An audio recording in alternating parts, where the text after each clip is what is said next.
क्या आपके पैसे भी महीना ख़त्म होने से पहले ही ख़त्म हो जाते हैं?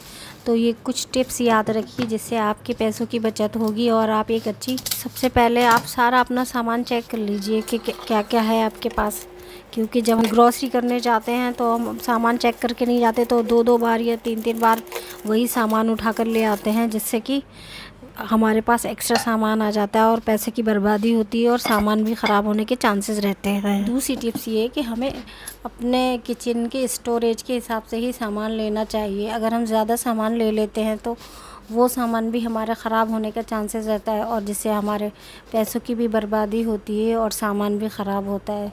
तो इन चीज़ों का ध्यान रखेंगे तो हमारे पैसे भी बचेंगे और उनका हम यूज़ कहीं और भी कर सकते हैं जब हमें ज़रूरत होगी।